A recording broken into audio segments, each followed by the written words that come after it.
Buenos días o buenas tardes, bienvenidos al seminario Atención Integral, Consideraciones Prácticas. Este es el segundo seminario web de la serie PACT. Esta serie fue diseñada para prestar apoyo a los prestadores de servicios de salud para que puedan establecer y fortalecer sus centros de atención integral. Estamos encantados de tenerlos aquí. Mi nombre es Miguel Escobar. Soy hematólogo de la Universidad de Texas en Houston. Ahora les muestro la agenda de lo que vamos a abarcar durante estos próximos 90 minutos.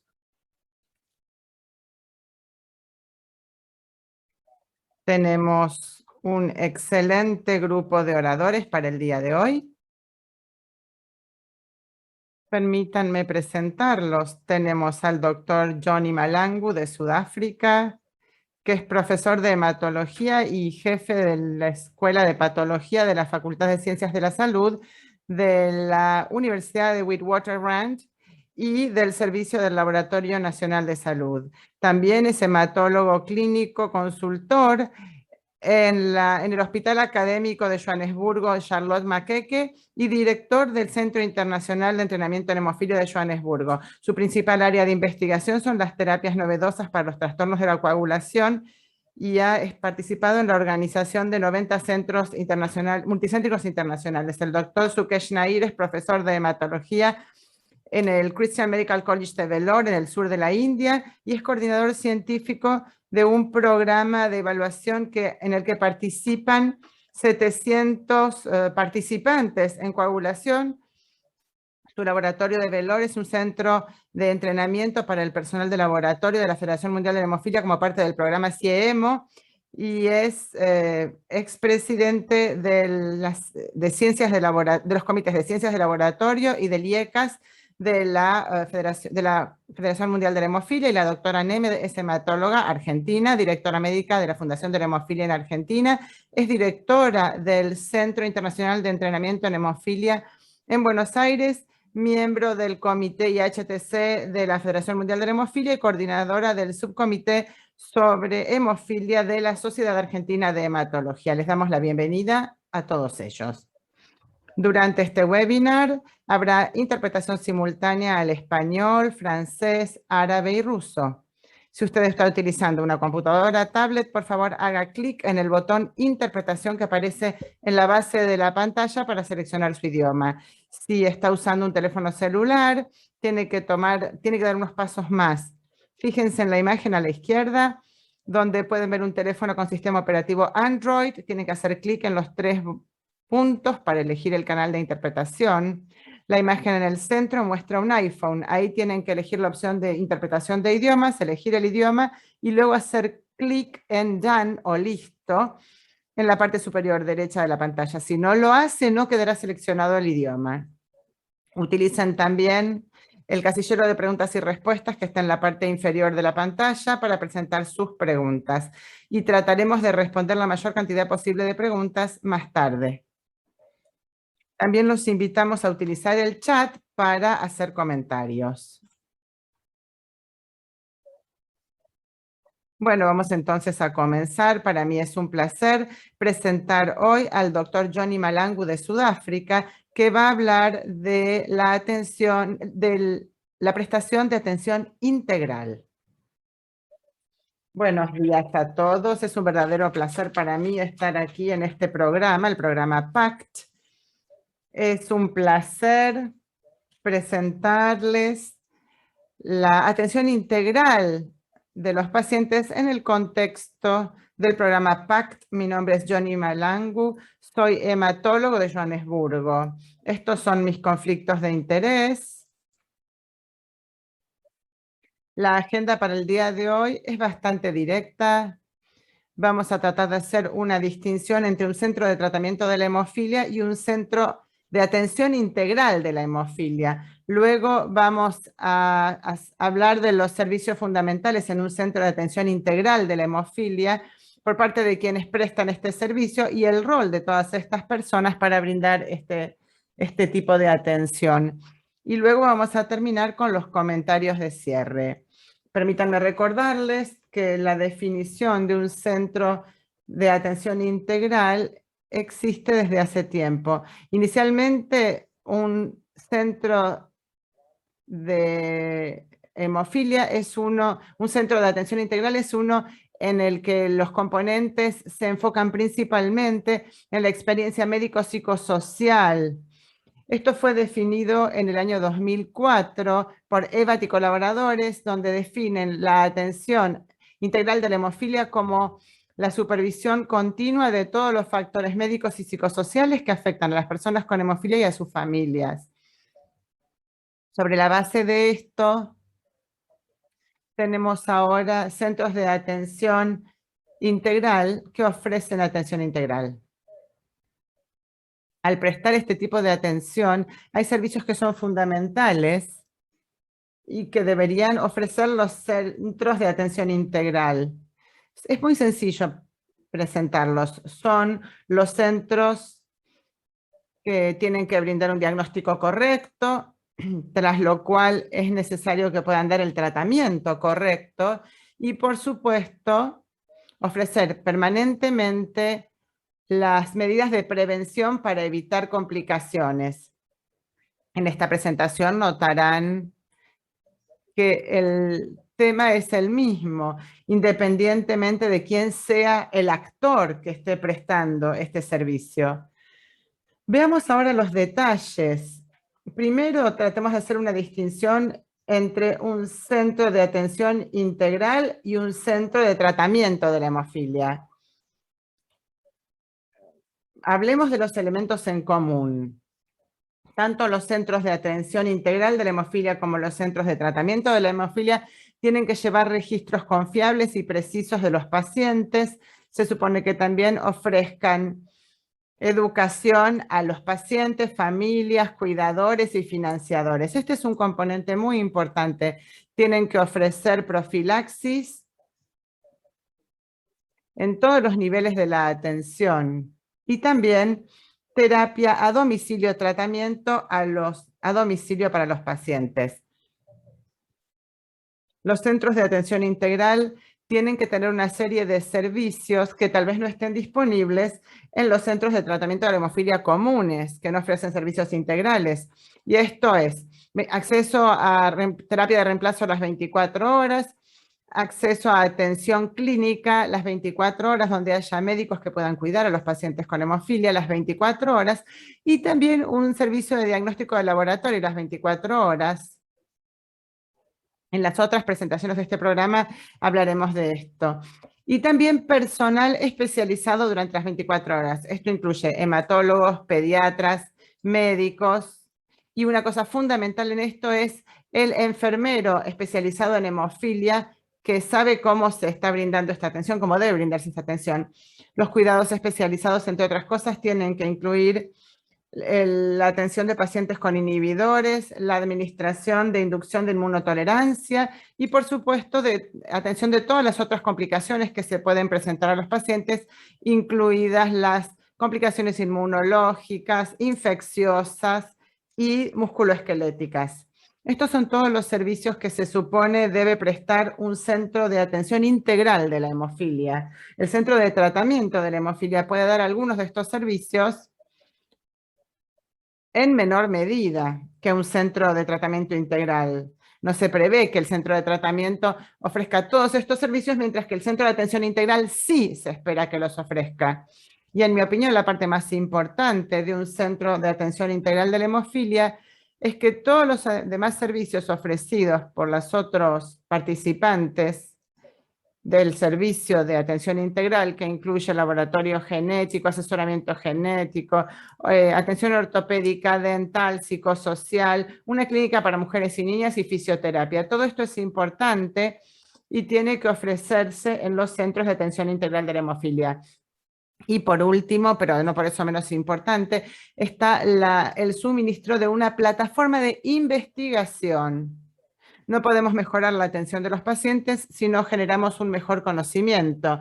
Y en este contexto, creo que todos los centros de atención integral tienen que idealmente ocuparse de las actividades de investigación en base a su propia experiencia para poder compartir esto con otros médicos tratantes. hablando de la atención de los pacientes, es importante que recordemos que en el entorno de la atención integral, la atención del paciente el paciente tiene que estar en el centro. Y esto se refleja en este esquema que ven en pantalla, donde vemos que el paciente y la familia deben ser el foco de la atención de los prestadores de salud, las organizaciones de pacientes, la sociedad, el público en general y todos los financiadores, incluidos los gobiernos y los financiadores privados.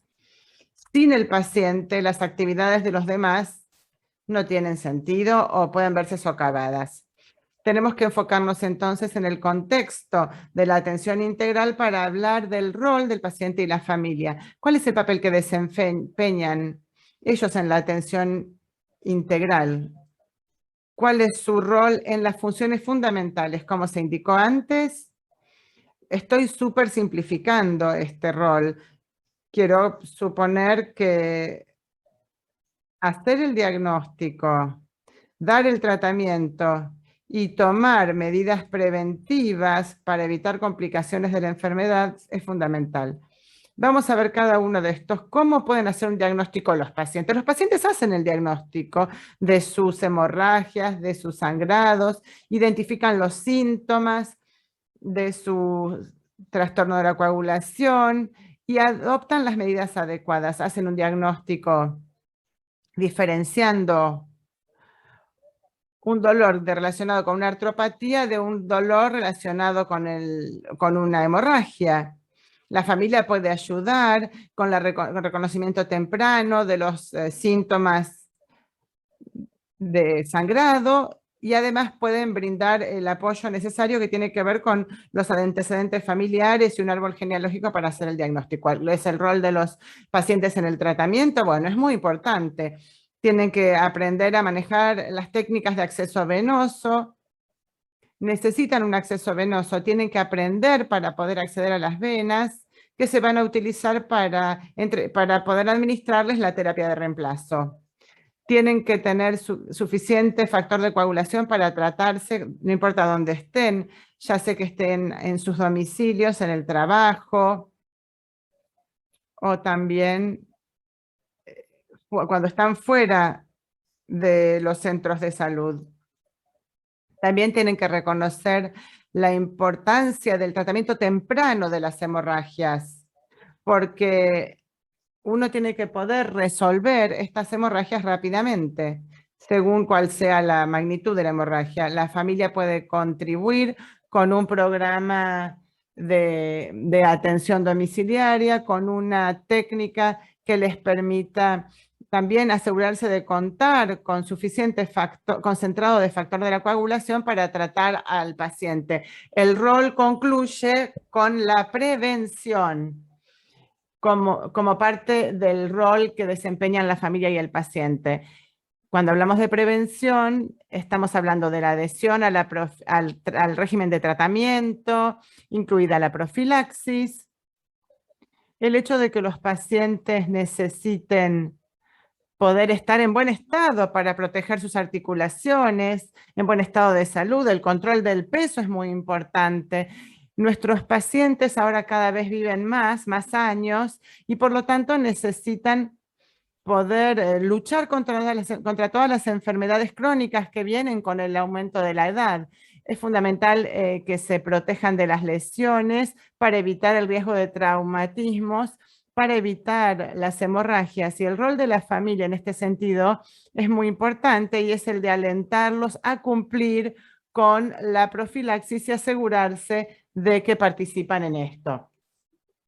Todas estas actividades deben estar justamente en un contexto de los resultados que serían para los pacientes, para de esta manera prestar una atención muy integral respecto de los objetivos. La idea es conservar la estructura de la articulación y su función, como también reducir y prevenir la hemofilia y, por supuesto, el tratamiento relacionado y sus complicaciones de la mortalidad y la morbilidad.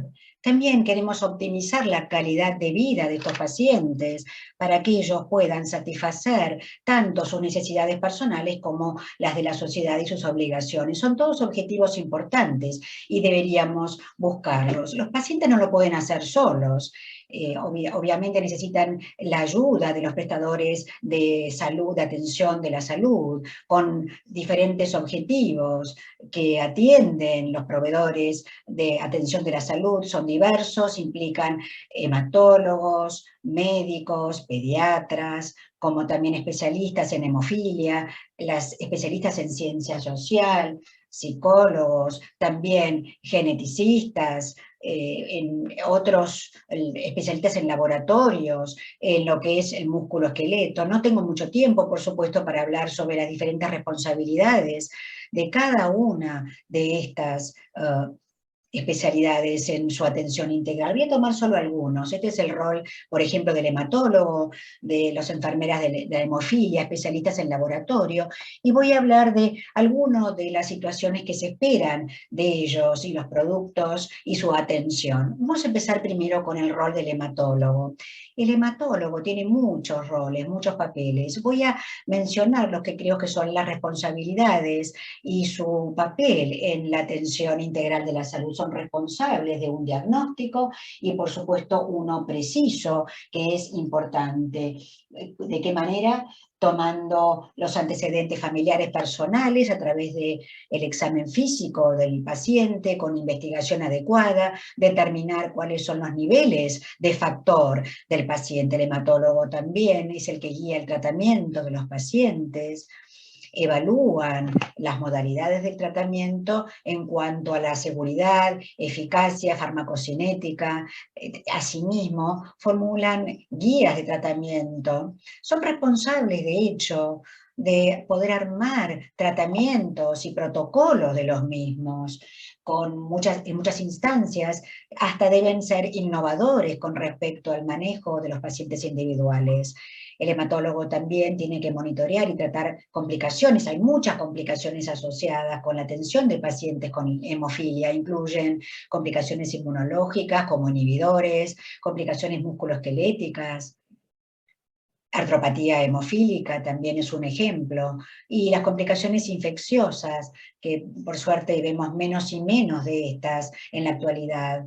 Entre ellas, por ejemplo, todo lo que tenga que ver con HIV, hepatitis, etcétera, por transfusiones. El rol del hematólogo es, y el que particularmente me apasiona, es que deberían poder iniciar y hacer investigación para aportar a ese cuerpo de conocimiento atendiendo a los pacientes, pero más importante aún, educar a las personas con hemofilia sobre los avances que hay en esa ciencia y también en ese ámbito. Esos son algunos de los roles importantes. Y la investigación se puede hacer a diferentes niveles al prestar atención integral. El nivel más elevado y el más creíble son los ensayos randomizados con control. No todos pueden participar del mismo, todos sí podemos hacer estudios observacionales, descriptivos, y por supuesto también podemos formular casos de estudio y series de casos. Es una oportunidad respecto de la experiencia y el entorno donde se encuentran para poder participar de alguna manera u otra en la investigación, en la atención de pacientes con hemofilia, para poder prestar un servicio integral.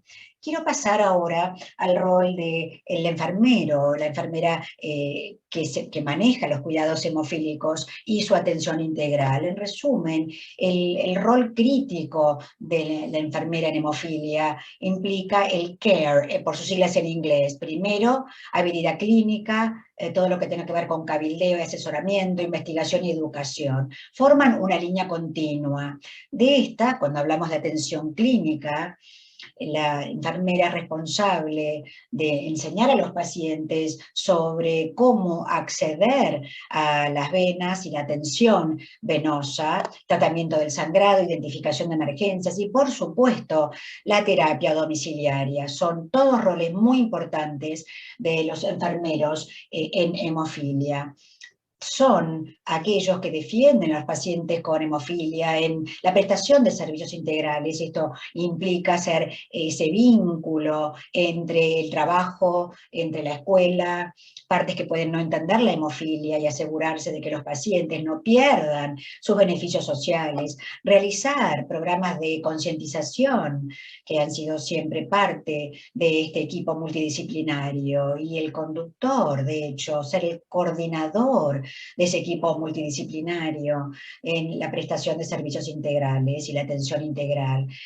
No sé cómo resaltar lo suficiente la importancia de la educación de los enfermeros en el cuidado de pacientes con hemofilia, las personas con hemofilia, tanto las familias, los cuidadores, como los prestadores de salud. Cuando yo empecé hace años trabajando con personas con hemofilia, aprendí muchísimo de los enfermeros en este sentido, que son los que apoyan el sistema, y además son los que entienden tanto sobre la atención de pacientes con hemofilia. No solamente la idea es cuidado clínico, asesoramiento, educación, sino que tienen su propio programa de investigación. Siempre ha sido respaldado por las enfermeras en el ámbito de la hemofilia, son responsables de que los pacientes estén conscientes de la investigación en marcha sobre la hemofilia, participando y recabando datos, analizando los mismos y la investigación, y por supuesto, iniciando y realizando sus propios proyectos de investigación. Son todos roles críticos e importantes de los enfermeros en el ámbito de la hemofilia. Y último, pero no en importancia, quiero hablar sobre el rol que tiene el especialista del laboratorio. Escuchamos más y más sobre el rol del especialista en el laboratorio, y quisiera hablar en el contexto de lo que ya he mencionado, es decir, en realizar un diagnóstico, en monitorear el tratamiento y, por supuesto, en capacitación continua. El diagnóstico implica asegurarse de que los resultados que se producen en el laboratorio sean precisos, confiables, que de hecho se puedan realizar estudios como los de mezcla y poder medir apropiadamente los niveles de factor y proporcionar servicios en estos centros de atención integral de la hemofilia 24 horas por día. Si pensamos en monitorear tanto la enfermedad como la evolución de la enfermedad y su tratamiento, el laboratorio tiene un rol importante en analizar la farmacocinética, el material que se envía al laboratorio, los ensayos de inhibidores, los estudios de mezclas, para asegurarse que el desempeño del laboratorio esté a la altura de los estudios y los estándares internacionales, y participan en estos programas de calidad, aseguramiento de calidad. Son responsables también de una formación continua. Nuestro centro, nuestros empleados, los técnicos y los tecnólogos, nos enviamos para hacer formación continua y capacitación en muchas partes del mundo, para que puedan traer justamente esas habilidades que se necesitan y poder prestar ese servicio y atención integral a los pacientes. Capacitamos a estudiantes médicos y entrenamos el staff también para los nuevos ensayos en la atención de hemofilia. Hemos realizado uno y es el laboratorio el que impulsó ese programa. Y quiero resumir, cuando hablamos de la prestación de una atención integral, es importante diferenciar entre el rol del centro de atención integral de la hemofilia, que es distinto del centro de tratamiento de la hemofilia. Me he referido a los roles y las responsabilidades para una implementación exitosa de este programa de atención integral de la hemofilia.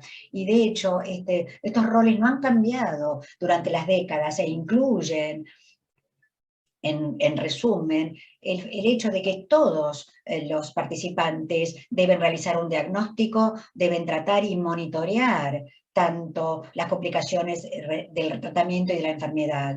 El rol crítico en prestar esta atención integral incluye el paciente, los enfermeros en hemofilia, hematólogos y el laboratorio, que se reúnen para poder prestar esta atención. Y con esto quiero agradecerles por vuestra atención, y ahora si hay preguntas, estoy muy dispuesto a responderlas. Muchísimas gracias, Johnny, por esta presentación tan detallada. Ahora, un recordatorio a los participantes que por favor presenten sus preguntas en el casillero del Q&A, que lo tienen en la parte inferior de la pantalla. Y ahora es un placer presentarles al doctor Sukesh Nair para que cubra servicios diagnósticos en el centro de tratamiento. Buenos días, buenas tardes, buenas noches, según donde se encuentren. Bienvenidos a esta sesión. Mi tarea será mostrarles los servicios de diagnóstico en los centros de tratamiento. No tengo conflictos de intereses para declarar. Vamos a comenzar esto con un paciente que vino a vernos, un niño de 7 años que tenía una hemorragia descontrolada después de un accidente de tránsito. Había sido corregido esta lesión, pero no había sido bien corregida y volvió a nosotros porque nosotros en el hospital teníamos concentrado de factor de coagulación. Él tenía una gran inflamación en la parte posterior del muslo y había estado sintomático desde los 2 años de edad, con sangrados prolongados que requerían transfusiones que le hacían en el hospital de su aldea. Tenía antecedentes de dolor en la rodilla, su madre de 25 años tenía facilidad para tener moretones y tenía un problema en los alvéolos, pero nadie de la familia tenía trastornos de la coagulación y su padre de 70 años no los tenía. Entonces, ¿qué es lo interesante aquí para determinar la presencia de sangrado? Bueno, tenemos el recuento plaquetario, el tiempo de coagulación, el tiempo de protrombina y por supuesto el APTT. Este es la vía intrínseca de los factores 12, 11, 9 y tiene que ver con la formación de trombos y este paciente tenía un recuento plaquetario normal, el tiempo de protrombina es de 10,5 que es normal y APTT era 92 segundos que está fuera del rango de referencia, así que como era de esperar determinamos que tenía un APTT prolongado. Este hospital solo hace pruebas de coagulación básica y estudios de mezcla con plasma normal. ¿Qué son los estudios de mezcla? Son la prueba más importante que tenemos que tener para poder manejar a los pacientes con hemorragias. No solo con trastornos de la coagulación, sino con cualquier hemorragia, porque es un procedimiento muy sencillo que consiste en mezclar volúmenes iguales de plasma que nos indican el tiempo normal con plasma de lotes comunes. Y luego se repite la prueba en la mezcla. Si tenemos una corrección del tiempo en la repetición, tenemos una deficiencia de factor. Y si no hay corrección, nos encontramos con un inhibidor o anticuerpo. Entonces, la explicación es la siguiente. Si la prolongación del tiempo se debe a una deficiencia de factor en el plasma de prueba, entonces el plasma normal va a ofrecer el factor deficiente cuando se mezclen y así corregirá el tiempo prolongado. Ahora, si el tiempo de prolongación se debe a un inhibidor, el plasma normal también va a estar inhibido y por lo tanto va a permanecer prolongado el tiempo.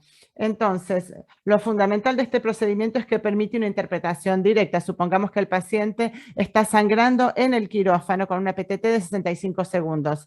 Si logramos la corrección del tiempo con estudios de mezcla, esto significa que el plasma normal suministró el factor deficiente, FFP, para el defecto de coagulación, el tiempo de prolongación se corregirá y se detendrá la hemorragia. Si no se corrige el tiempo, no tiene sentido transfundir FFP porque habrá que no van a poder frenar el sangrado. Entonces habrá que utilizar productos más seguros, heparina o inhibidores. Lo fundamental entonces con estos estudios de mezcla es que se nos puede escapar un inhibidor de bajo título de factor 8.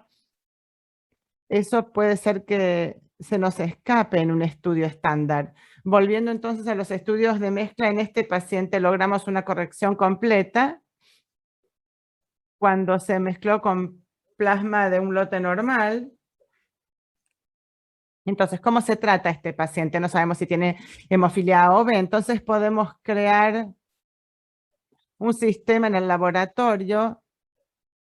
Tenemos plasma absorbido con los distintos factores, con la ayuda del bario, y lo que queda después de la absorción es 5, 8, 11 y 12. El suero envejecido que está siempre disponible en todos los hospitales. Tenemos un banco de sangre porque habitualmente utilizamos esto. Se reúne la sangre en un tubo durante el proceso de coagulación. Tomamos protrombina y fibrinógeno y lo que nos queda, y si lo mantenemos por 2 días o 3 días en los factores lábiles como 5 y 8, lo que queda en el suero envejecido es 9, 10, 11 y 12. Esto es suero seleccionado. El suero envejecido nos permite tener un suero de 2 o 3 días y usar eso. Entonces, supongamos que tengo un paciente con hemofilia A, tiene plasma con deficiencia de factor 8, APTT es anormal, 90 segundos, cuando lo mezclamos con plasma absorbido, recupera el factor 8 y cuando repetimos el APTT tendremos un APTT normal. Pero si mezclamos el plasma del paciente que tiene APTT normal de 90 segundos, sabemos que el suero envejecido no tiene factor 8, permanece prolongado el APTT. Cuando tenemos un APTT prolongado, con la corrección que se obtiene con el plasma absorbido, pero no con el otro, podemos ahí confirmar la sospecha. Vemos que no hay corrección. La corrección se da con el plasma absorbido y sabemos entonces que el paciente tiene deficiencia de factor 8. Si tenemos dificultades con estos sueros o plasmas envejecidos, hemos utilizado concentrados de factor 8 y se puede tomar algunas gotas de eso y si se lo diluye 1 en 4 y a partir de ahí se diluye concentrado de factor, 10 microlitros de factor 8 diluido en 250 microlitros de plasma del paciente. Los niveles de factor 8 del paciente van a aumentar en 100%, entonces ahí tenemos la presencia de un paciente con hemofilia. Y ahí repetimos el APTT. Si se corrigió el APTT, esto significa que se trata de una deficiencia de factor 8. Ahora, si sigue siendo anormal el APTT, puede que se trate de una deficiencia de factor 9. Se puede hacer lo mismo con un concentrado de factor 9 y ahí determinar. Si no hay corrección, con altos niveles de inhibidores, nos estamos encontrando con inhibidores de factor 8. Volvemos entonces ahora a nuestro paciente, al que hemos identificado que tiene deficiencia de factor. El APTT se corrige con el concentrado de factor 8 y no de factor 9. Entonces, el diagnóstico está completo porque sabemos que la madre también tiene síntomas. Algunos padres pueden ser madres portadoras obligadas, que sean asintomáticas, pero una de las pruebas que tenemos que hacer, en especial en una persona que tiene estos antecedentes y que recibe transfusiones de sangre, es lo siguiente. Tenemos que hacer un screening, una detección de inhibidores. Básicamente hay que incubar el plasma fresco del paciente y luego compararnos con una mezcla del paciente con PNP. Si la mezcla incubada es mayor a 10 segundos, hay presencia de inhibidores. Hay quienes prefieren utilizar 8 segundos. Para mejorar la sensibilidad de esta prueba se puede utilizar plasma normal con 50 o 60% de factor 8 y un reactivo de APTT que responda. Entonces, todas estas pruebas requieren ciertas habilidades porque hay que utilizar una fuente de agua. Aquí tenemos un método de inclinación manual. Aquí tenemos los reactivos y el plasma. Sacamos el tubo, lo inclinamos y lo volvemos a poner en su lugar porque estamos tratando de ver el movimiento del plasma junto con los reactivos. Cuando se coagula el plasma, ahí frenamos el estudio. Por supuesto que hay muchas dificultades en relación con este tipo de diagnósticos porque, como les dije, estos métodos requieren entrenamiento, son manuales, hay que contar con personal capacitado, hay que contar con reactivos, ese es el principal desafío, y por supuesto hace falta una buena recolección de la muestra. Tenemos bajas derivaciones y ahí, por supuesto, es fundamental contar con personal motivado, porque muchas de estas pruebas no son obligatorias como las de hepatitis C o VIH. Este no es obligatorio. Así que el personal tiene que estar motivado para hacerlo. La falta de reactivos es el principal problema. Esto lo hemos visto durante años. ya sea que no hay suministro o que el fabricante no está disponible, y aunque exista es muy costoso, está esta limitación que es muy caro, no son baratos estos reactivos y además tienen una corta vida útil. Entonces todas las pruebas que tienen que hacerse en un periodo muy breve. Todo esto hace que el consumo de reactivos sea muy difícil. Y también hay cuestiones estrictas en cuanto al almacenamiento del reactivo y de las muestras. Entonces, ¿cómo podemos superar estos desafíos, sobre todo en lugares de bajos recursos? Bueno, sabemos que los reactivos no están fácilmente disponibles. La elección de buenos reactivos no es difícil. La frecuencia de las pruebas es un problema, porque a veces cuando empezamos un laboratorio puede que tengamos una muestra por mes o por semana. Eso es muy difícil porque muchos de estos reactivos tienen una vida útil de una semana una vez abiertos y no son menos de 3 mililitros. Si se hace un método manual, se pueden utilizar casi un tercio de eso, pero si hacemos un sistema semiautomatizado, estaremos utilizando una décima parte de eso. Y si tenemos una muestra y la siguiente llega un mes después, y sabemos que la muestra solo es estable una semana, imagínense la cantidad de reactivo que se va a desperdiciar de esta manera. ¿Podemos superar eso?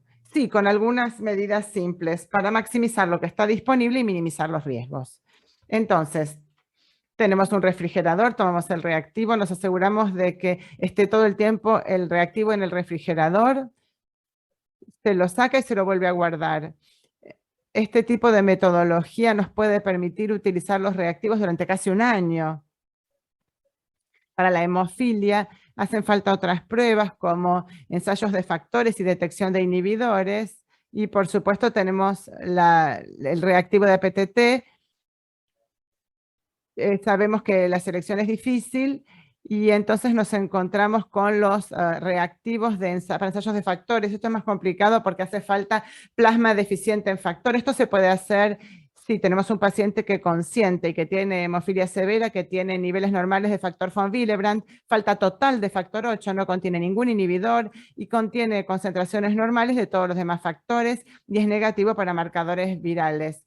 Entonces, esto se puede hacer, el plasma de referencia se puede hacer con individuos normales que den su consentimiento, pero hacen falta por lo menos 20 individuos con plasma normal. Esto es un gran esfuerzo, pero se pueden hacer alícuotas y almacenarlas, pero el almacenamiento tiene que ser con condiciones muy estrictas. Hacen falta freezers a menos 80 grados centígrados y esto cuesta de $10.000 a $15.000. Y así se los puede guardar por un año. Si no, se pueden utilizar refrigeradores que mantienen a 20 grados bajo cero, sí que tampoco son baratos, cuestan como $3.000. También esto se puede hacer una evaluación de reactivos en casa. Aquí se puede hacer una dilución de 1 a 10 del plasma de referencia durante 50 a 60 segundos para determinar la cantidad de factor 8. Si el tiempo de coagulación en una serie de diluciones es de 5 a 8 segundos, esto significa que el plasma deficiente en factores también está en buen estado. Se pueden utilizar freezers domésticos, que son los que utilizan los vendedores de helados. Estos freezers de heladerías los hemos utilizado, son útiles, permiten llegar a menos 20 grados bajo cero de temperatura. El costo no es tan alto y se pueden utilizar. Una vez que se ha hecho todo esto, hay que asegurarse de que aumenta la confiabilidad de estas pruebas y se reduce el riesgo de falla. Y esto con medidas de control de calidad internas, utilizando plasma normal, lotes de plasma normal y reuniendo plasma de pacientes que vienen a INR de 2 a 2,5, se los congela y cuando se acumulan 20 o 30 se los puede descongelar, hacer las alícuotas y utilizarlos como controles normales. Supongamos que tienen un diagnóstico que no está disponible. Bueno, se puede utilizar un muy buen método en el que se puede agregar 1 mililitro de sangre y se puede ver que en una persona normal se coagula en 20 minutos. Pero si el paciente no coagula después de 60 minutos, sabemos que este paciente tiene una deficiencia de un factor de coagulación severa a moderada. Lo que podemos hacer es tomar 3 frascos, etiquetarlos, uno sin etiqueta, 8 y 9, y después agregar 1 mililitro de sangre en cada uno, y luego agregar un concentrado de factor diluido con un gotero. Una gota son 50 mil UL, entonces esto va a aumentar al 100%. Al final de aquí donde solo se detecta un coágulo en el tubo que está marcado como factor 8, es de hemofilia A. Si el coágulo se desarrolla solamente en el tercer tubo marcado como factor 9, se trata de hemofilia B, y si no coagula en ninguno de los dos, puede ser un paciente con hemofilia con inhibidores. Entonces el paciente tiene el concentrado factor 8, entonces es hemofilia A, pero finalmente cuando hicimos el tiempo de coagulación mayor a 15 minutos, dijimos que se trataba entonces de una von Willebrand tipo 3. Es posible entonces, cuando no hay posibilidad de diferenciar un trastorno de la coagulación severo, se puede hacer la distinción entre hemofilia A severa, hemofilia B severa o von Willebrand 3 severo. Hace falta entonces una jeringa, una aguja y unos contenedores de vidrio, y por supuesto las muestras de sangre. Pero no duden en hacer la prueba de sangrado en la piel, que es la más difícil, pero es fundamental. Hay que tomar el tiempo en que la piel deja de sangrar, hay que asegurarse de que la herida se ha hecho bien, hay que tener un sangrado al final de los 30 segundos y la sangre nos va a mostrar la cantidad de sangrado para determinar, porque el tiempo de sangrado es un buen parámetro en la evaluación de los pacientes con trastornos hemostáticos primarios, solamente en aquellos que tienen estos sangrados. Entonces, ¿qué es lo que se establece aquí? Bueno, es fundamental tener un buen sistema de evaluación externa de la calidad. Muchísimas gracias.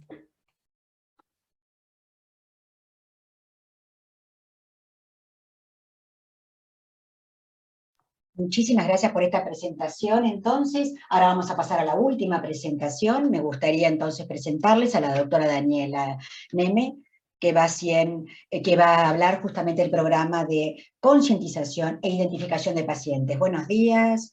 Es un placer compartir con ustedes este webinar y quiero agradecerles a la Federación Mundial de la Hemofilia por haberme invitado a participar.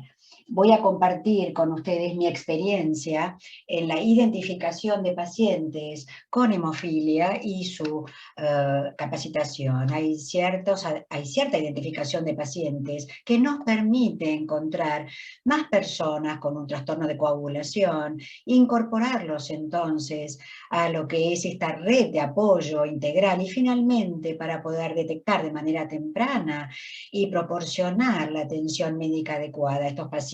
Nuestra institución, que es la Fundación de la Hemofilia, está en la Argentina.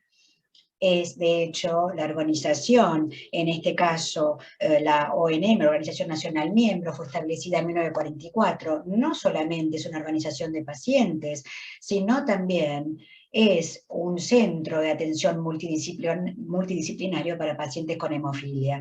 En estos años, nuestra fundación ha creado una red para la atención de pacientes con hemofilia en todo el país, estableciendo vínculos con centros de tratamiento, como también hematólogos, dedicados a la atención de pacientes con trastornos de la coagulación. De hecho, también siempre ha implicado la capacitación y educación de muchos especialistas y ha establecido un registro muy importante de pacientes con hemofilia en la Argentina. Es muy importante considerar la educación como un pilar para lograr el cambio. Esta educación tiene que llegar a todas las partes interesadas en el manejo de pacientes con hemofilia. El Estado y el gobierno, a través de los diferentes cuerpos que están involucrados y organismos, encuentran y la definen justamente a la enfermedad como una política de salud pública en su relación con las diferentes organizaciones nacionales miembros, con la sociedad, en pacientes que de hecho están en un entorno laboral o en las escuelas o en otros entornos educacionales, la educación para profesionales de la atención de la salud que van a cuidar a estos pacientes y finalmente los pacientes y sus familias.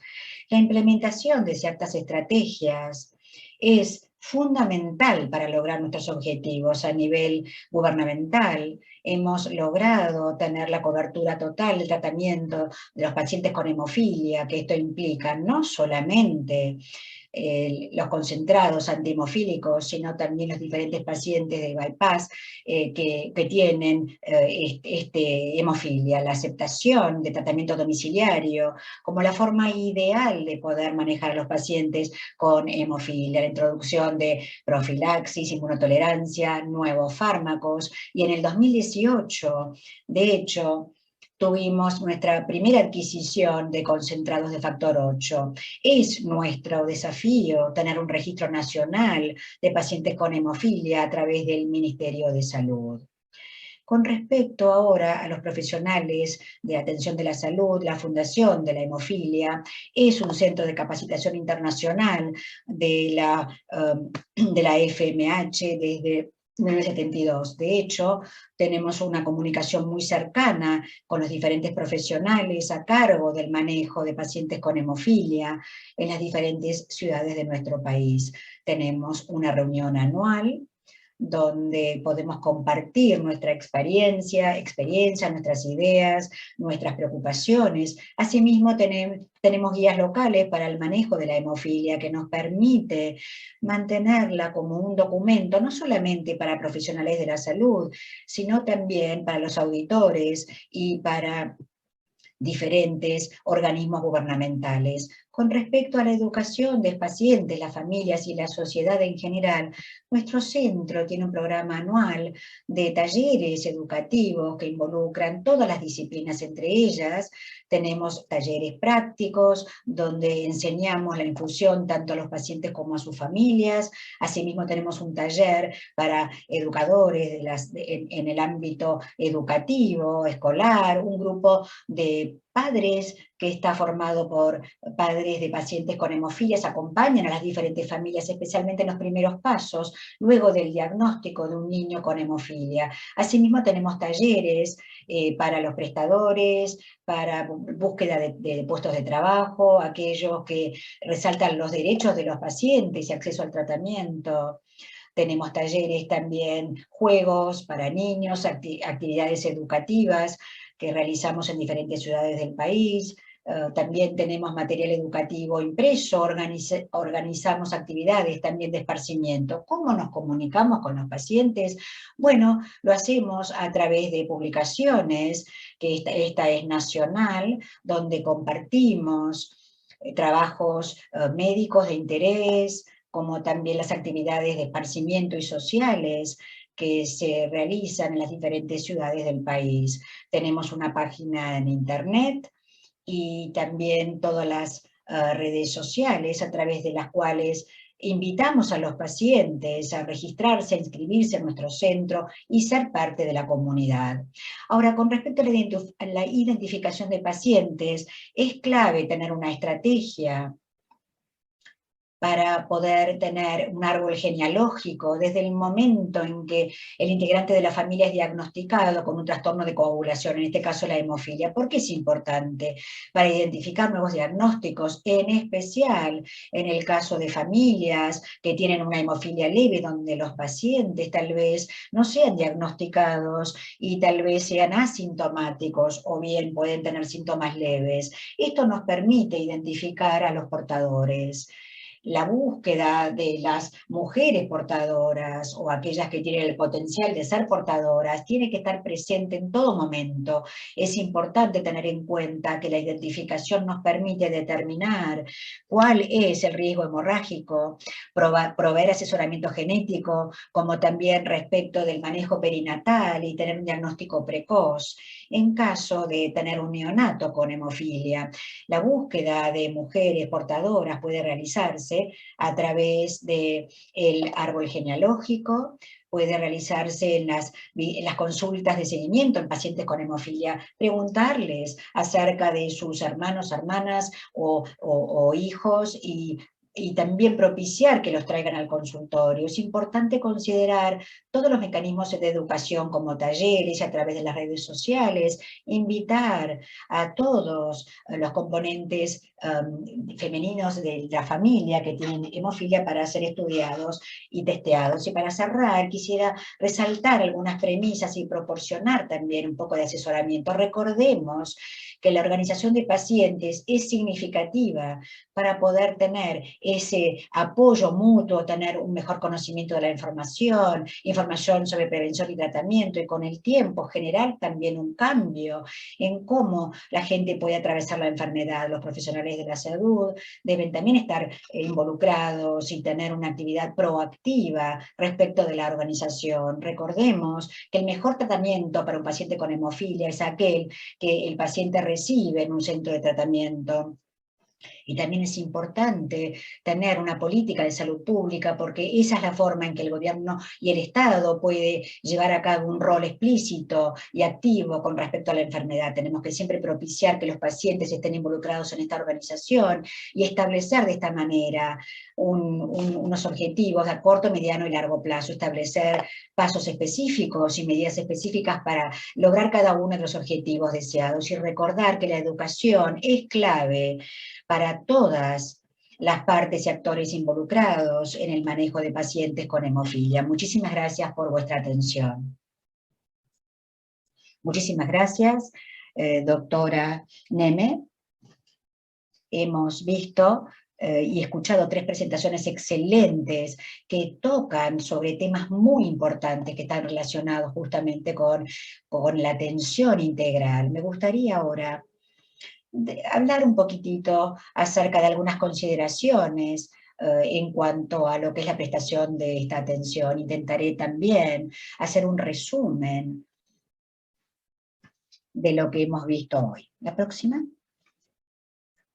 Sabemos que los centros de tratamiento de la hemofilia, como también a nivel regional y nacional, están disponibles en los diferentes países para la prestación de la atención que nosotros llamamos integral, es decir, la atención está siempre enfocada en el paciente y es integral, reduciendo la mortalidad, la morbilidad y también los costos del tratamiento de la hemofilia. A la vez, promueve una expectativa de vida más larga y sus resultados. En los últimos 40 años, en los centros de tratamiento de hemofilia, que han emergido justamente como centros especializados, que tienen una experiencia muy singular para poder satisfacer todas las necesidades físicas, emocionales y otras de los pacientes. Los resultados óptimos se logran utilizando este equipo, este modelo multidisciplinario de toma de decisiones, que sabemos que funciona muy bien. Específicamente, los centros ofrecen un diagnóstico y servicios de tratamiento que son integrales, que incluyen, como hemos visto en las charlas, prevención, educación, manejo de casos, gestión, concientización, investigación y otros. Los pacientes con hemofilia, que ya tienen una edad un poco más madura, en los últimos 20 años hemos visto alguna diferencia, porque la expectativa de vida se ha ampliado en los pacientes con hemofilia en la década de 1900, vivían solo 13 años, hoy pueden vivir casi como una persona que no tiene hemofilia, más de 70 años. Ahora también hemos visto un aumento de una población diversa, estamos atendiendo a mayor cantidad de pacientes, y cuando vemos las estadísticas entre 1990 y el 2010, digamos, la cantidad de mujeres tratadas en estos centros de tratamiento ha subido en más de 300%, y la proporción de otras enfermedades como el von Willebrand también ha sido tratada. Volviendo un poco a los centros de tratamiento de hemofilia, proporcionan a los pacientes con hemofilia y a otros trastornos de la coagulación, hay cuidadores, hay proveedores de atención de la salud, los formuladores de políticas. Es un manejo integral de la enfermedad, y de hecho esta integración es solo posible a través de un equipo clave de atención, como se ha explicado en la primera presentación. Tenemos el hematólogo o el director médico, un enfermero, terapia física, tenemos entonces muchas disciplinas teniendo acceso también a un protocolo especializado y adecuado. Por supuesto, está complementado por un equipo más amplio, profesionales que van a estar relacionados con el manejo de los pacientes. Tenemos cirujanos ortopédicos, tenemos asesores genéticos, cualquier otro integrante del equipo que crea que es importante para la atención de los pacientes. Algo que también fue mencionado son los centros de tratamiento de la hemofilia.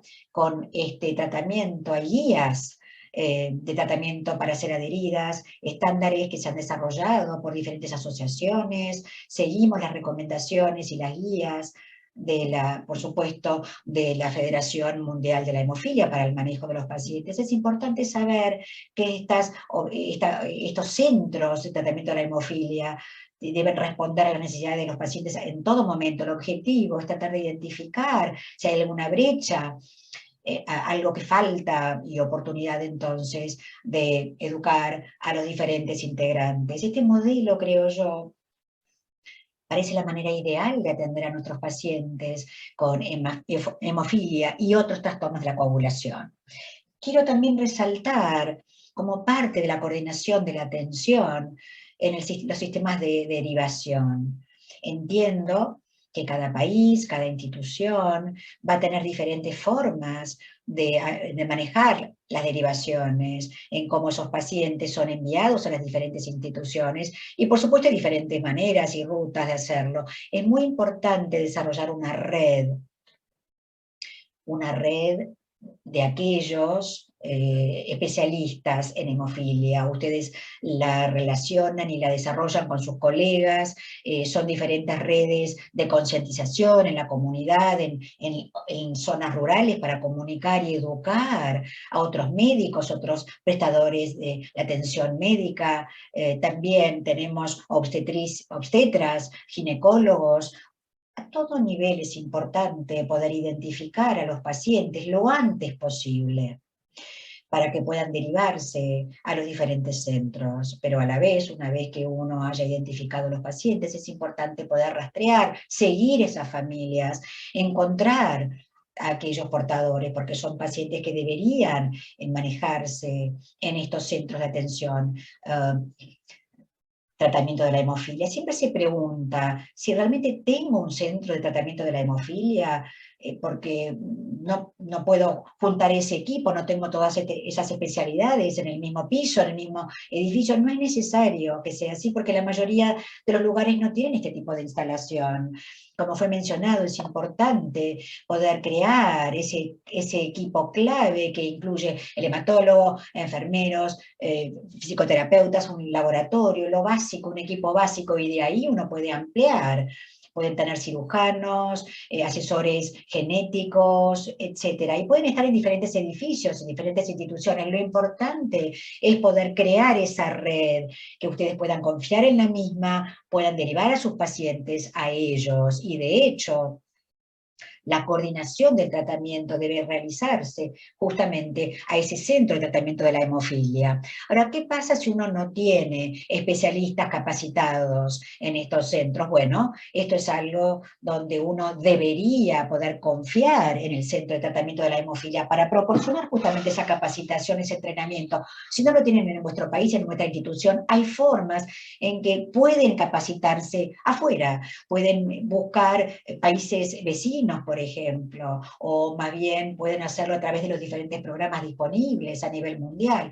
Uno tiene que ver con este centro de capacitación de la hemofilia, pueden tener diferentes subvenciones a través de la cooperación u otros medios que se pueden utilizar para tener esa capacitación, esa formación para esas especialidades. Lo importante es reconocer a los individuos, a las personas que quieran trabajar con la comunidad de la hemofilia y encontrar capacitación e información para ellos. Otra recomendación que creo que es muy importante y un buen ejemplo es trabajar cercanamente, estrechamente con las asociaciones de pacientes. Es muy importante justamente tener esa relación tan estrecha con la asociación, como también con otros departamentos, con otros servicios, con las instituciones, como también con diferentes áreas del gobierno. Las asociaciones de pacientes son aquellas que puedan derivar muchos pacientes. En nuestro ejemplo, por ejemplo, en Texas, donde tenemos una gran cantidad de pacientes, las asociaciones de pacientes son significativas y críticas para el manejo de nuestros pacientes. Son que han derivado muchos de nuestros pacientes, tienen una comunicación muy estrecha con los pacientes y sus familias. Por eso es importante poder trabajar de manera tan estrecha con ese grupo de individuos. Próxima. Entonces, para resumir un poco lo que hemos visto hoy, creo que hemos analizado en la presentación del doctor Malangu la importancia de esa atención integral. Esto ha sido resaltado verdaderamente con mucho detalle, de qué manera este tipo de atención debe prestarse a nuestros pacientes. No hay que tener un equipo muy grande para empezar, puede ser un equipo clave, pequeño, para iniciar por lo menos la atención de estos pacientes, empezar tal vez con una clínica al mes, aumentar tal vez más a menudo, en fin, según sea necesario. Se mencionó también lo crítico de tener la tríada, de la que ya hablamos, diagnóstico, tratamiento y prevención.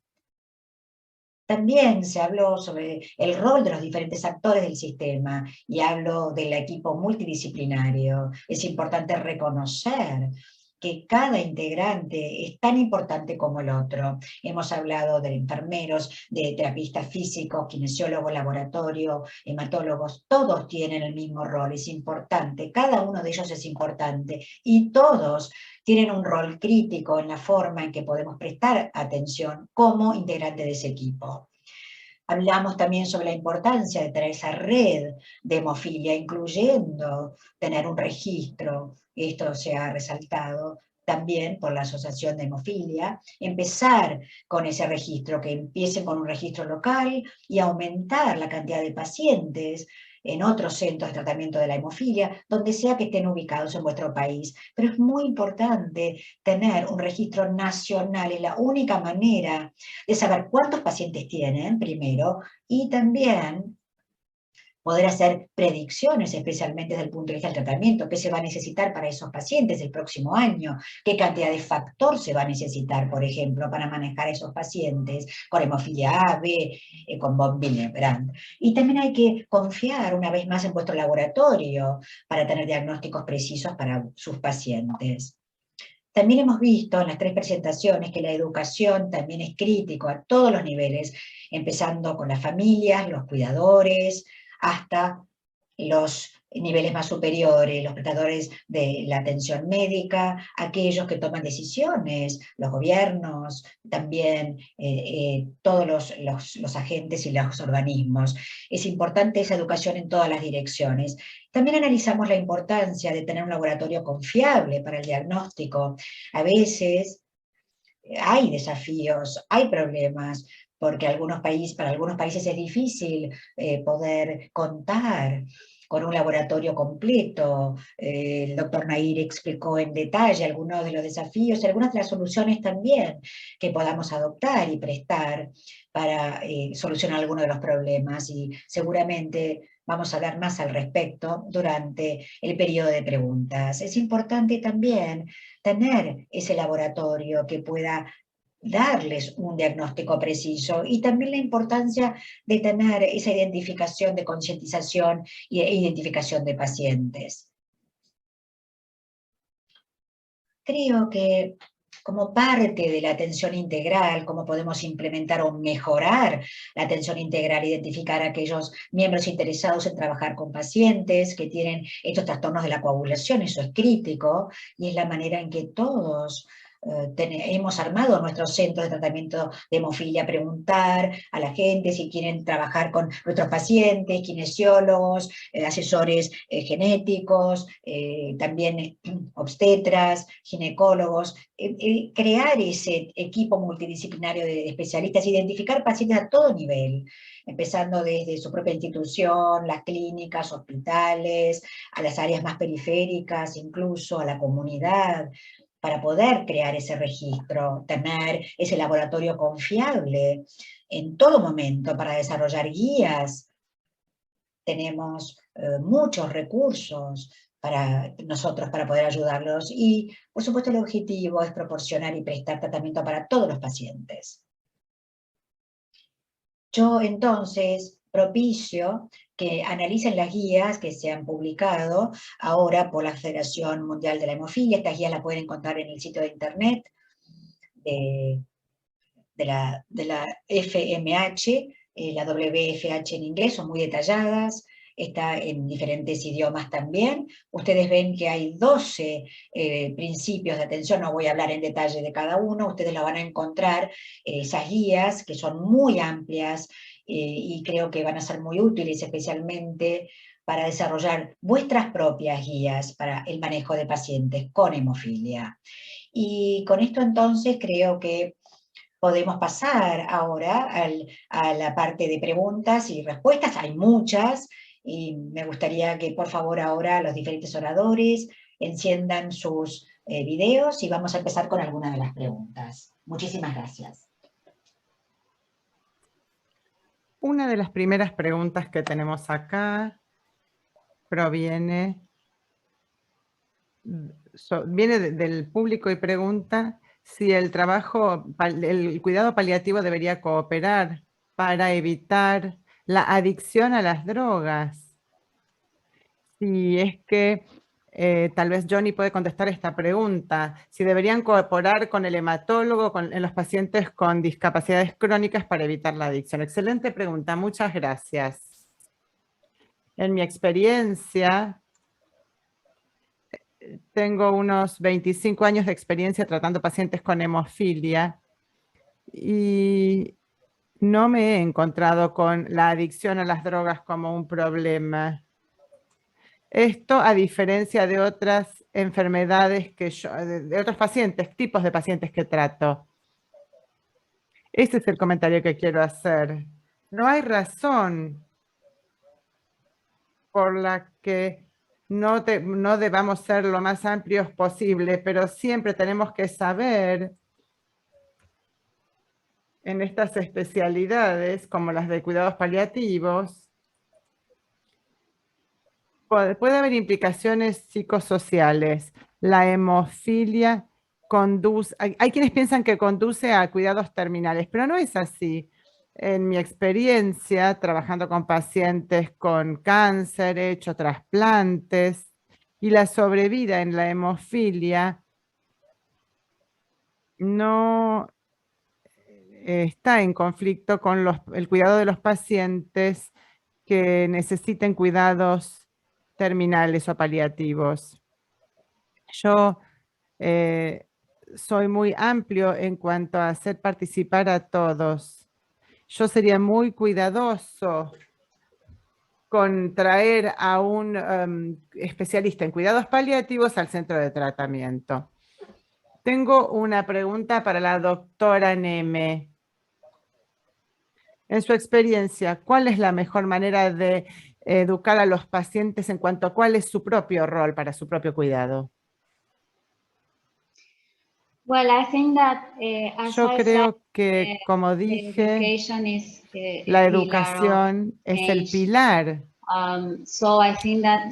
Y creo que hay muchas herramientas que podemos utilizar, workshops, talleres, grupos de pacientes, also of course in the visit. También, por supuesto, en las consultas. It is very important to Es engage muy the patient to be importante involved in hacer participar their al paciente in his own management. en su propio manejo de la enfermedad. I will accomplish the indication No es of solamente the cumplir las physician. indicaciones It's de los also, médicos, I had to sino be también careful que about tengan cuidado how I con la manera en que the adhieren treatment, al tratamiento, preventive measurements.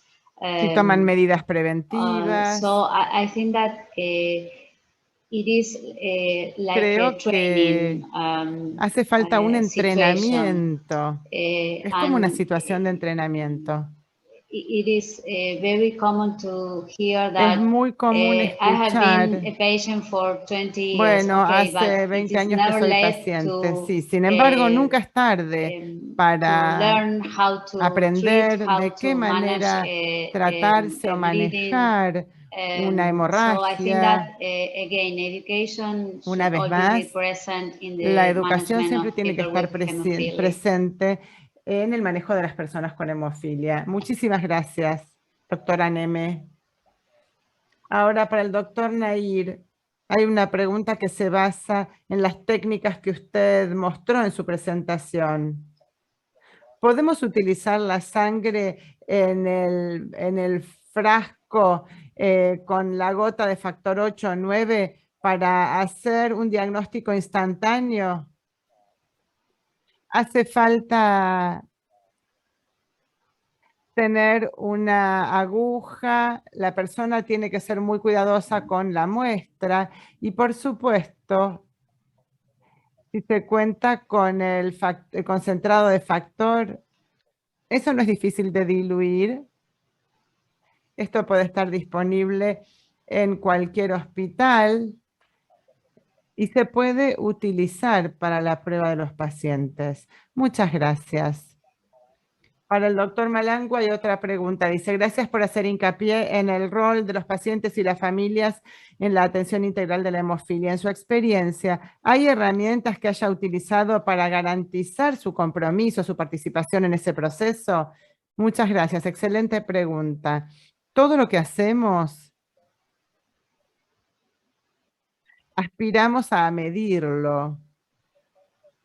Y en el contexto de pacientes, hay una serie de herramientas que utilizamos. Por ejemplo, nosotros tendemos a desafiar a los pacientes. Les preguntamos cuántas hemorragias tienen, que no hayan registrado. Y tratamos de achicar esa brecha entre el diagnóstico y lo que se les escapa, lo que no alcanzan a reportar. Yo ahora estoy sentado en la reunión nacional sudafricana y lo que hacemos es medir el compromiso de los pacientes en función de la cantidad de participantes que tenemos en las distintas iniciativas. Por ejemplo, cuántos pacientes vienen a las reuniones regionales y su participación. Podemos ser todo lo creativos posibles. El elemento fundamental es medir la medida en que cada uno puede brindar o brindarse la atención necesaria. Muchas gracias, Johnny. Otra pregunta para la doctora Neme. ¿Cómo lograron que el gobierno cubriera la terapia de reemplazo? Yo sé que eso puede cambiar de un país a otro. ¿Nos podría dar una idea de cómo lograron en la Argentina para lo que el gobierno, el Estado cubriera la terapia de reemplazo? ¿Cómo lo lograron? Pues, actually, we En worked a realidad, lot with the Ministry trabajamos of mucho Health con el to Ministerio de introduce the Salud. concentrates into the program of a Introdujimos high-cost los medications, concentrados en el programa de medicación de alto such costo, as cancer drugs, como los fármacos para tratar el cáncer, la medicación oncológica. in that way, the De esta concentrates should manera, be free for patients. logramos que los concentrados sean gratuitos para los pacientes. Muchísimas gracias. Una pregunta para el doctor Nair. Yo entiendo que a veces hay problemas con los envíos de reactivos y la pregunta es, ¿qué hacemos si tememos que la cadena de frío se haya interrumpido en la cadena de frío de los reactivos que nos están llegando a las distintas instituciones? Bueno, definitivamente es un gran problema. Cuando yo hacía talleres en vivo en otros países, a mí me gusta explicar esto. Incluso los reactivos para APTT, que no se ven tan afectados, igual sí se ven afectados durante el transporte en un vuelo, Por eso yo empecé a pedir a los fabricantes que enviaran los reactivos con su propia cadena de frío en lugar de llevarlos yo. Y en la mayoría de los talleres esto funcionó muy bien. Obviamente, el mantenimiento de la cadena de frío es muy importante durante el transporte y durante el almacenamiento y también el tiempo que pueden pasar en las aduanas o en los laboratorios. Los fabricantes trabajan con la temperatura ideal para los reactivos, pero ellos no conocen las condiciones. Ellos tienen control sobre las condiciones que ellos manejan. Tenemos que asegurarnos de que la cadena de frío se mantenga en todos los lugares por donde pasa el reactivo antes de llegar a nosotros. Un ejemplo sencillo. La mayor parte del tiempo los frascos para APTT tienen que estar dentro de la heladera y no fuera de ella. Tienen estabilidad solamente por una semana, pero se los puede usar durante un año. Ellos dicen una semana porque ellos solamente pueden controlar sus propias condiciones, pero no tienen control sobre las condiciones de los laboratorios. Si el laboratorio puede mantener la condición haciendo estas modificaciones, se pueden utilizar esos controles y es posible utilizar el reactivo más allá de la fecha de vencimiento indicada por el fabricante. Eso es muy importante y creo que nos mostraste maneras en que los laboratorios pueden ahorrar mucho dinero y creo que estos consejos son excelentes. Muchísimas gracias. Johnny, hablaste del modelo de atención integral. En la conversión de un centro de tratamiento a un centro de atención integral, ¿cuáles deben ser las prioridades para lograr esta conversión? Pregunta muy importante nuevamente. Mi impresión es que depende de dónde se encuentren, en qué etapa del paso. Yo priorizaría la atención las 24 horas, porque ese es un agregado muy importante a lo que ya están haciendo. La atención médica las 24 horas, el laboratorio las 24 horas y la atención de especialistas las 24 horas. Deberían ser las prioridades porque no tiene sentido tener un centro de atención integral donde la atención no cumpla los requisitos. Y por supuesto, lo más importante para mí sería comenzar viendo la complejidad del proceso de diagnóstico. Si podemos hacer lo que ya está haciendo Sukesh y agregar a eso al punto tal de convertirse en centro de referencia para su país, para mí esa es la prioridad para poder convertir un centro de tratamiento de la hemofilia en un centro de atención integral de la hemofilia. Estás planteando una vez más algo lo importante que es el laboratorio. Si no se hace un diagnóstico confiable, no se podrán hacer predicciones o tratar adecuadamente al paciente. Creo que esa parte es fundamental cuando hablamos de la creación de un centro de atención integral. Tiene que haber por lo menos un laboratorio. No sé cuántos son los países que empiezan con un laboratorio que es confiable y después van agregando. Eso es sumamente importante. Hay otra pregunta con respecto a cómo se puede empezar a introducir la profilaxis. Tal vez la doctora Neme nos pueda ayudar. Tal vez estamos en el proceso de iniciar la profilaxis. ¿Qué tipo de información debe tenerse para poder iniciar en un país que todavía no tenga profilaxis? ¿Cómo deberían empezar? Yes, well, I think that Bueno, again we have to creo que think una that vez más prophylaxis is tenemos the que best pensar que treatment la for profilaxis patients es el mejor tratamiento para los with pacientes severe hemophilia. que tengan So hemofilia severa. if I have to plan Si tengo que planificar how to introduce la the manera de prophylaxis introducir treatment, I un think that we tratamiento have to profiláctico, think creo about que tenemos que children. I pensar mean, en los niños. I will start to Yo focus on a empezaría primary enfocándome prophylaxis for en una profilaxis primaria or children para with niños exposure days. Con pocos días de And try to start exposición, y prophylaxis. trataría de comenzar la profilaxis Maybe at tal 2 vez years old, 2 to 3. a los 2 o 3 años de edad del paciente. If it is not possible to use Si no es posible utilizar high doses of altas prophylaxis, dosis de profilaxis, begin with low dose podemos of comenzar prophylaxis con una once baja a dosis week. de profilaxis una vez por semana. So I think that this kind of treatment Este tipo for de sure is better tratamiento than es sin dudas to be mejor on demand. que estar And then, a of course, pedido. if Y it is luego, por possible supuesto, si to es extend posible treatment, extender the el prophylactic treatment tratamiento to profiláctico all ages, or at a least todas las edades, for children o por lo and menos para los adolescents. niños y adolescentes, I would think in creo these que groups at the en estos beginning. grupos, hay que empezar con estos grupos. Muchas gracias, doctora Neme. Creo que ya hay muchas publicaciones donde se habla de profilaxis de baja dosis en muchos países cuando no hay gran cantidad de factor disponible. Como usted dijo, cualquier tipo de profilaxis es mejor que ninguna profilaxis, sin dudas. Una pregunta para el doctor Nair en relación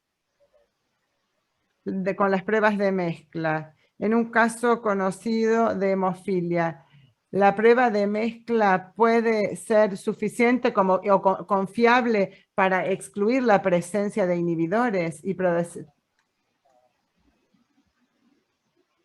Yo tendría una respuesta rápida. Los estudios de mezcla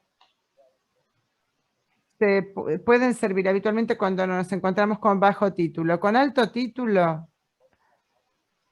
pueden aparecer estos estudios. Sin embargo, hay mucho riesgo de inhibidores. Y si tenemos estudios de mezcla normales, tenemos que hacer una detección de inhibidores para encontrar su presencia. Cuando hablamos de inhibidores de bajo título, es muy probable que esto se nos escape, incluso en un estudio de detección. Por eso hay que avanzar y hacer pruebas de Bethesda de bajo título. Esto va a ser así. De una dilución de 1 a 4, 1 a 8. Si el paciente está esperando una cirugía, las pruebas de detección podrían no detectar esto. Pero vamos a ver que vamos a tener ensayos Bethesda para bajo título en estos procedimientos. Muy bien, gracias. Quisiera agregar algo. Lo que dijo el profesor Nair es importante. Todo esto hay que ponerlo en el contexto de la confiabilidad del laboratorio desde el punto de vista de la competencia y la experiencia técnica y el aseguramiento de la calidad de estos laboratorios. No se puede, hay que interpretar los datos que son el reflejo de las muestras que se están tomando. Muchísimas gracias por la aclaración, Johnny. Volviendo al modelo, la pregunta es, en mi país no hay en la red de hospitales estatales un centro de atención integral. ¿Cuáles son las recomendaciones para establecerlo? ¿Y cuál sería el rol de las autoridades de salud y del Ministerio de Salud para el establecimiento de un centro de atención integral? Es una pregunta muy importante. Un buen punto de partida es aquello a lo que hice alusión en la presentación, definir el rol de los que tienen papeles importantes. Hay algunos puntos de referencia que nosotros utilizamos. Definir el rol del hematólogo, el laboratorio, los enfermeros especializados en hemofilia y los fisioterapeutas o cualquier otro que participe. Una vez que queda claro cuál es el rol de cada uno de ellos, el paso siguiente será empezar a permitirles que den el paso siguiente. Si mi rol es el diagnóstico, debo poder estar al nivel de las normas internacionales. Si mi rol es el de enfermero de hemofilia que enseña a las familias y a los amigos, yo tengo que contar con los recursos para hacerlo. Los recursos están disponibles en la FMH y una vez que contamos con esto, se han definido quiénes son las personas, sus roles y sus recursos, y después se puede salir a convencer a las personas de lo bien que hacemos lo que hacemos. Y una vez que la gente se da cuenta de que estamos haciendo algo, porque si no lo hacemos tan bien como esperan, van a dudar, no van a venir.